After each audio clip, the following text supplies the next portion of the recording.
Hi hello నమస్తే, నేను మీ anchor Shiva. Welcome to I dream media. ఈరోజు మన ముందున్న గెస్ట్ జబర్దస్త్ తన్మయ్.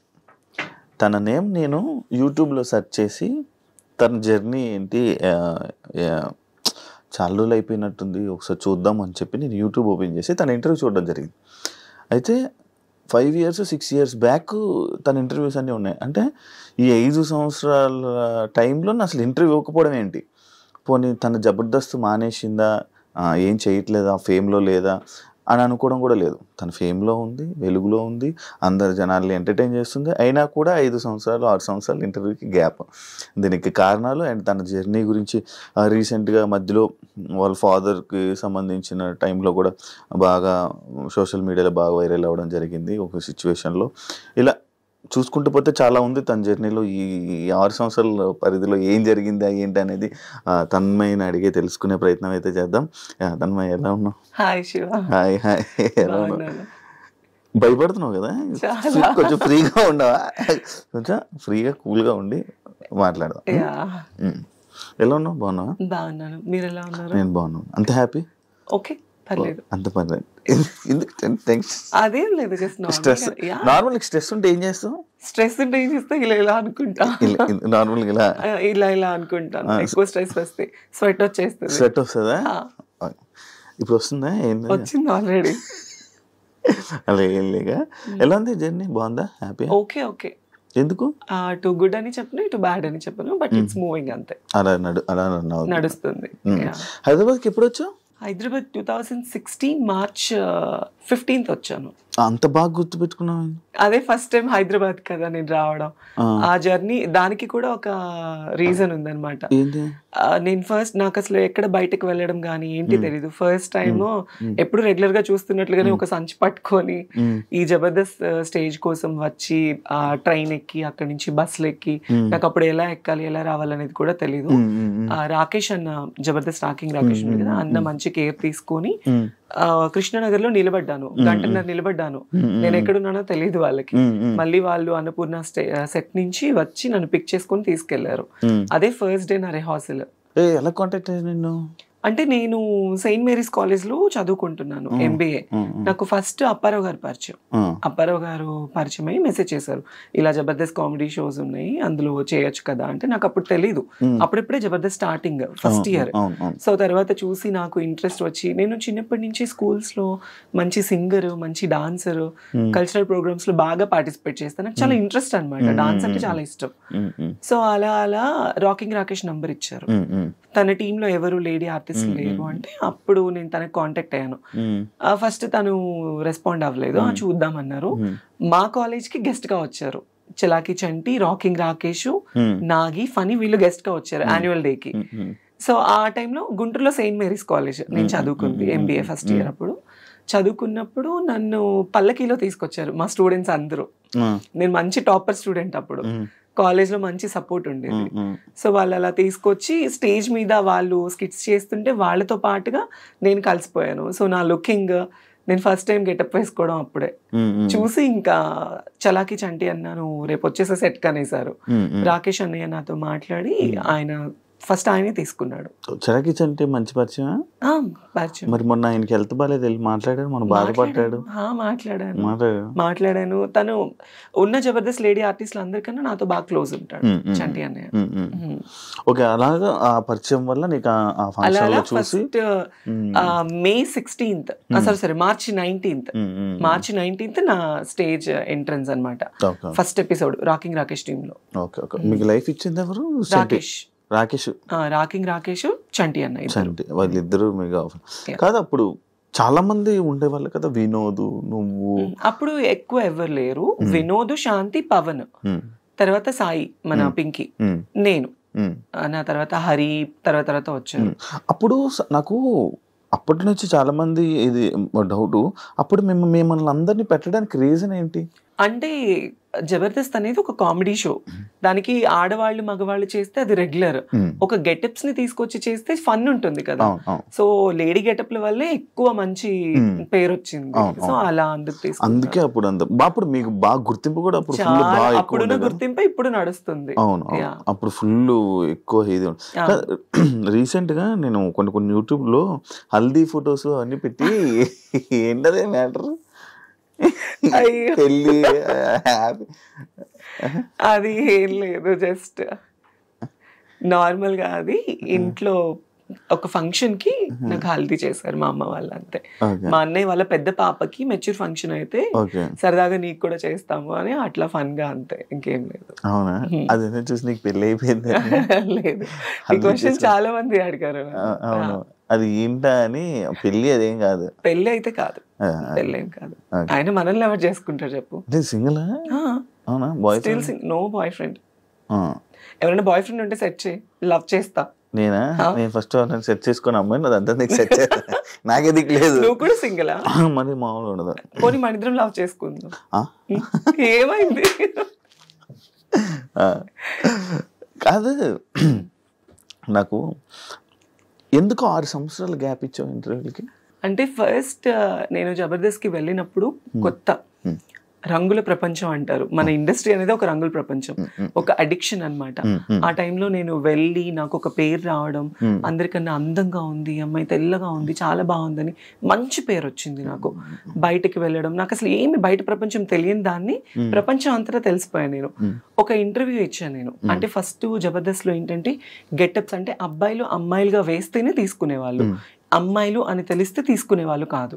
సో నేను ఇంటర్వ్యూలో కొన్ని అబద్ధాలు చెప్పాను. సుమన్ టీవీ, ఫ్రైడే పోస్టర్ వాళ్ళకి నన్ను ఎక్కడ నాకు ఛాన్సెస్ తగ్గిపోతాయా, నాకు ఎక్కడ తీసుకోరా, నేను అబ్బాయినినండి, నాకు అలా కాదు, నీకు ఇలా ఇలా అని చెప్పి నేను కొన్ని అబద్ధాలు చెప్పాను. అంటే తెలిసి తెలియని వయసు అప్పుడు నాకు ఏమి ఛాన్సెస్ రావేమో ఆ ఒక్క భయంతోనే వాట్ యామ్ అనేది నేను ఓపెన్ అవ్వలేకపోయాను అక్కడ.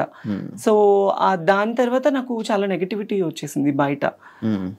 మీరు ఎందుకు ఇలా గెటప్స్ వేసుకుంటున్నారు, మీరు ట్రాన్స్, మీరు గేస్, మీరు సంథింగ్ బయట, మీరు అసలు అమ్మాయా అబ్బాయా, ఇలాంటివి నేను చాలా ఫేస్ చేశాను అనమాట. మేబీ ఫస్ట్ నుంచి లైఫ్ స్టార్టింగ్ నుంచి ఫేస్ చేశాను. సో ఇంకా ఎక్కువ అయిపోయింది. ఇంకా దానివల్ల నాకు ఎందుకో నేను తప్పు అనిపించింది. నాకు ఏ ఛానల్కి ఇంటర్వ్యూ ఇవ్వాలని అనిపించలేదు. షూటింగ్స్ చేసుకున్నామా, ఫ్యామిలీని చూసుకున్నామా, ఇంక ఇదే నాకు మైండ్లో ఉండిపోయింది. అందుకే నేను ఏ ఛానల్కి ఇవ్వాలనుకోలేదు. చాలా మంది అడిగారు, నాకు మనీ ఆఫర్ చేశారు ఇంటర్వ్యూస్ గురించి, నాకు ఎందుకో మనసు రాలేదు. మన పర్సనల్ లైఫ్ అనేది అందులో ఎందుకు బయటేసుకోవాలి అని నాకు ఆ ఒక్క థాట్ వల్ల నేను ఇవ్వలేదు, అంతే. అవును, ఇప్పుడు నువ్వు ఏదైతే పాయింట్ అన్నావో అప్పుడు వచ్చిన లేడీ గెటప్స్ అందరూ ప్రెసెంట్ అందరూ చేంజ్ అయిపోయి ఇలా ఉన్నారు. ఎందుకు అలా చేంజ్ అయిపోయి అంటే, ఇప్పుడు ఒక అబ్బాయి ఒక అమ్మాయిగా గెటప్ వేసుకున్నాడు, ఆ గెటప్ కి పరిమితము అంటే, ఇప్పుడు మా జబర్దస్త్ వాళ్ళు కొంతమంది ఉన్నారు, కొంతమంది మాత్రమే చేంజ్ అయ్యారు. ఇప్పుడు వినోద్ ఉన్నాడు, వాడు గెటప్ వేసుకున్నాడు, పెళ్ళి 2 పిల్లలు. అవును. మోహన్ ఉన్నాడు, లేడీ గెటప్ చేస్తున్నాడు రీసెంట్ గా, తనకి పెళ్ళైంది రీసెంట్ గా. హరికృష్ణకి పెళ్ళైంది, చాలా మందికి పెళ్ళైంది. ఓన్లీ ఇందులో మారింది నేను, పింకీ, మా సాయిలేఖ, మేము ముగ్గురమే మారింది. వాళ్ళకి ఎందుకు ఇంకా మిగతా మీతో పాటు ఉన్న మిగతా వాళ్ళు ఎందుకు వాళ్ళకి లైఫ్ లేదు, యాక్చువల్లీ ఇంకా కంటిన్యూ అవ్వట్లేదు జర్నీ? ఏమైంది కంటిన్యూ అవ్వట్లేదు అంటే, జబర్దస్త్ అనేది ఆల్మోస్ట్ ఒక 10 years అయిపోయింది. ఈ 10 years జర్నీలో చాలా మంది కొత్త వాళ్ళు వస్తున్నారు, పాత వాళ్ళు వెళ్ళిపోతున్నారు. సో పాత వాళ్ళలో స్టార్టింగ్ జబర్దస్త్ లో పేరు అనేది కొంతమందికి స్టాండర్డ్ గా నిలబడిపోయింది. చమక్ చంద్ర గారు కావచ్చు, సుధీర్ కావచ్చు, లేడీ గెటప్స్ లో వినోద్, శాంతి ఉన్నప్పుడు చేసుకోవడం, లేదంటే ఈవెంట్స్ చేసుకోవడం. కాకపోతే ఒక షోకి మాత్రమే పరిమితం అయిపోయారు మా వాళ్ళందరూ. ఇంకా బయట మూవీస్ లో తీసుకోవడం, ఒకవేళ ఏదైనా మూవీ ఛాన్స్ వస్తే ట్రాన్స్ క్యారెక్టర్స్, గే క్యారెక్టర్స్, ఇవి తప్ప వేరే క్యారెక్టర్స్ రావట్లేదు. సో అంతే. నేను చేశాను మీ బిగ్ బాస్ అజయ్ గాడు మూవీ, మూవీ పేరే అజయ్ గాడు, ప్లస్ ఇంకొకటి వర్జిన్ స్టోరీస్ అని ఒక మూవీ. నాకు ఇది తమిళ్లో మంచి పేరు వచ్చింది, చాలా మంచి పేరు వచ్చింది నాకు. అందులో ఏ క్యారెక్టర్? అంటే నేను అమ్మాయి క్యారెక్టరే, కాకపోతే డ్రగ్స్ అమ్మాయి క్యారెక్టర్ అది. Okay okay. యా, అంటే ఒక వ్యాంప్ క్యారెక్టర్ నేను. ఇప్పుడు మన తెలుగులోనే ఇంకా లైక్ నీకు ఆఫర్స్ ఏమైనా రావడం కానీ ఎలాంటి ఆఫర్స్ ఇవ్వడం చేశారు నీకు? నాకు మూవీ ఛాన్సెస్ వస్తున్నాయి, ఆ టైంకి వస్తున్నాయి, మళ్ళీ తర్వాత మళ్ళీ డేట్స్ చెప్తాము అంటున్నారు, బట్ నాట్ కన్ఫర్మ్డ్. ఒకవేళ ఫిల్మ్ మేకర్ వాళ్ళ సిచ్యువేషన్స్ కూడా మనం అర్థం చేసుకోవాలి కదా. సో అందుకే నేను ఇప్పుడు ఒక ఛాన్స్ వచ్చిందని పరిగెత్తను, రాలేదు అని డల్ అయిపోను. నాకు కావాల్సింది ఏంటంటే, నాకు కొత్త కొత్త ఆశలు కానీ ఏమీ లేవు నా లైఫ్ లో. నా ఫ్యామిలీని బాగా చూసుకున్నానా, వాళ్ళు బాగున్నారా, వాళ్ళు బాగుంటే చాలు, నేను చచ్చిపోయినా ప్రాబ్లం లేదు నాకు. సో వాళ్ళు బాగుంటే నేను బాగున్నట్లే. ఈవెంట్స్ చేస్తున్నాను, ఈ జబర్దస్త్ చేస్తున్నాను, శ్రీదేవి డ్రామా కంపెనీ చేస్తున్నాను, వాటి వల్ల కొద్ది గొప్ప వస్తున్నాయి, ఈవెంట్ల వల్ల వస్తున్నాయి, నా ఫ్యామిలీకి చూసుకుంటున్నాను, అంతే. ఇంకా నాకు సినిమా నేనే అంటే ఆఫీసుల చుట్టూ తిరగాలి, మీకు తెలియంది కాదు ఇండస్ట్రీ కష్టాలు. సినిమాలో ఛాన్స్ రావడం అంటే అంత ఈజీ కాదు, ఎంతో కష్టపడితేనే మనకు వస్తుంది. నా 10 ఏళ్ల కష్టం నాకు ఇప్పుడు పేరు. నా ఒకానొక టైంలో నా లైఫ్ ఎలా అయిందంటే శివ, ఫస్ట్ నేను మంచి స్టూడెంట్ని, నాకు బైపీసీ చదువుకోవాలి, డాక్టర్ చదువుకోవాలి అని చాలా ఆశ. మా ఇంట్లో చదివించే స్తోమత లేదు వాళ్ళకి. నేనేంటి చిన్నప్పటి నుంచి ఇంతే, అమ్మాయిలానే.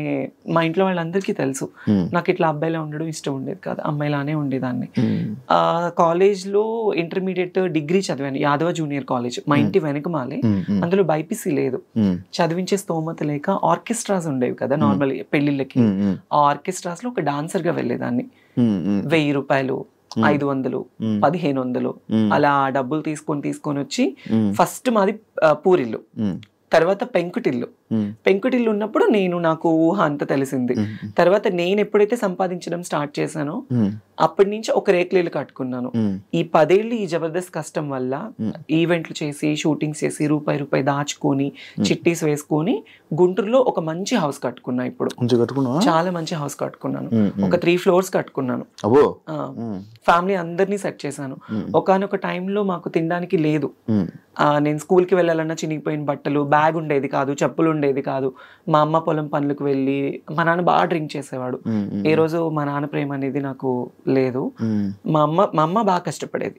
అప్పుడు ఎప్పుడు నువ్వు ఒకసారి వీడియో కూడా చేసావు కదా, నాన్నగారు మిస్ అయిపోయారు అప్పుడు జబర్దస్త్ స్టార్టింగ్ కదా. అంటే నాన్న ఏంటంటే బాగా డ్రింక్ చేస్తూ ఉంటాడు. నేను తిరుపతిలో షో చేసుకొని ఒక 25,000 రూపీస్ అమౌంట్ వచ్చింది.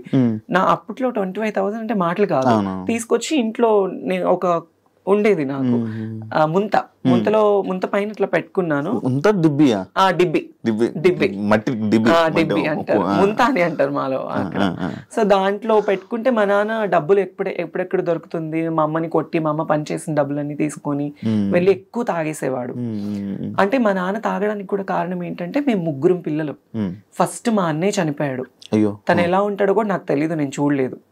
సెకండ్ మా అన్నయ్య పేరు శ్రీకాంత్, తనకి నాకు 8 ఏళ్ళు తేడా. సెకండ్ మా చెల్లికి నాకు ఉన్నంత తేడా. మా అన్నయ్యకి ఇప్పుడు 36, నాకు 26 అనమాట. 8 ఏళ్ళు తేడా ఉంది. మా పెద్దన్నయ్య ఎలా ఉంటాడో కూడా 26 8 ఎలాగ అవుతుంది? 34, 26 సారీ 34, 26. అయితే పెద్దన్నయ్య చనిపోయాడు. 5 years అబ్బాయి, తను క్యాన్సర్ వల్ల చనిపోయాడు. తన వల్ల మా నాన్న బాగా డ్రింక్ కి అలవాటు పడిపోయి, తను చనిపోయిన తర్వాత 1 year వరకు తన సమాధి మీద పడుకొని వెళ్ళి, మా నాన్న మనిషి అవ్వలేదు. మా అన్నయ్య చనిపోయిన దగ్గర నుంచి బాగా డ్రింక్ కి అడిక్ట్ అయిపోయాడు. అప్పటి నుంచి ఇంకా మా అమ్మని కానీ మమ్మల్ని కానీ ఎవరిని చూసుకునేవాడు కాదు. ఇంకా మా అమ్మే మొత్తం ఇంట్లో పెద్ద అయిపోయి మంచిగా పిల్లలు ఎలా అని నన్ను బాగా చిన్నప్పటి నుంచి కష్టం తెలియకుండా నాకు మా అమ్మ పెంచింది. తర్వాత వాళ్ళకి కష్టం రాకూడదని నేను నా లైఫ్ నేను వాళ్ళకి పెట్టేసుకున్నాను, సాక్రిఫైస్ చేసుకున్నాను. ఇప్పుడు ఇంకో చిన్న ఏం చేస్తున్నాడు? బేల్దార్ పని చేస్తాడు, ఇల్లు కట్టే పని చేస్తాడు. మా అన్నయ్య కూడా నన్ను చదివించాలి అని చెప్పేసి 10th class వరకు చదువుకున్న పిల్లోడు, మా అమ్మకి మా తమ్ముడికి పరిస్థితి బాగలేదు అని చెప్పేసి వాళ్ళని బాగా చూసుకోవాలి అని 10th class చదివే అబ్బాయి స్కూల్ మానేసేసి ఇల్లు కట్టే పని చేసుకోవడం స్టార్ట్ చేసి రోజుకు 100 రూపాయలు తీసుకొచ్చేవాడు మా అన్నయ్య. వాడు తెచ్చిన డబ్బులతోనే మేము తినేవాళ్ళం, మా అమ్మ, మా అన్నయ్య, మా నాన్న, నేను, అందరం. ఫుల్ కష్టాలు మొత్తం. అసలు లైఫ్ లో నేను స్టిల్ ఇప్పుడు కూడా నేను ఇట్లా ఉన్నాననే కానీ నేను హ్యాపీగా ఉన్న రోజు అంటూ ఏది లేదు నాకు నా లైఫ్ లో. ఎవ్రీడే ఏదో తెలియని ఏదో ఒక పేరు వచ్చింది జబర్దస్త్ వల్ల, జబర్దస్త్ లైఫ్ ఇచ్చింది, ఇల్లు కట్టుకున్నాను, ఫ్యామిలీని బాగా చూసుకున్నాను. కానీ పర్సనల్లీ అనేది చాలా అంటే చాలా వర్స్ట్ లైఫ్, అసలు ఇలాంటి లైఫ్ ఎవరికి రాకూడదబ్బా అనిపిస్తుంది. ఎందుకు అనిపించింది, ఒక ప్రేమ లేదు, ఫ్యామిలీ నుంచి సపోర్ట్ ఉండదు, బయట సపోర్ట్ ఉండదు, ఫ్రెండ్షిప్ ఉండదు, ఎక్కడ చూసినా ఫేక్ అంతా, నమ్మి మోసపోవడం తప్ప ఇంకొకటి ఏముంది చెప్పు. టు బి ఆనెస్ట్, రీసెంట్లీ ఇప్పుడు ఒక ట్రాన్స్ లైఫ్ గురించి మా లైఫ్ తీసుకోవాలంటే నేను ఓపెన్ గా మాట్లాడుతున్నాను. అనకాపల్లిలో ఒక ట్రాన్స్జెండర్ ని చంపేశారు. ఎందుకు? తను ప్రేమించి తన డబ్బంతా తన ప్రియుడికి పెట్టేసేసి. స్టిల్ నాకు కూడా ఒక వర్స్ట్ బ్యాక్గ్రౌండ్ ఉంది. ఒక అతన్ని నేను కూడా బాగా లవ్ చేశాను, 8 ఏళ్ళు లవ్ చేశాను. 8 ఏళ్ళు లవ్ చేసి తనకి నేను కష్టం చేసుకుని ఈవెంట్లు చేసుకుని డబ్బులు ఇటు ఫ్యామిలీని చూసుకుంది కాక తన ఫ్యామిలీని కూడా చూసుకునేదాన్ని. మా ఇంటి దగ్గరే గుంటూరులోనే. అవునా? 8 ఏళ్ళు. బట్ వాళ్ళు నన్ను లవ్ చేయలేదు, నా డబ్బుని లవ్ చేశారు. నా డబ్బుని లవ్ చేసి నన్ను దారుణంగా అంటే మోసం చేశారు. అప్పటి నుంచి ఇంకా ఈ లవ్, ఈ లస్ట్ వద్దు అనిపించేసింది.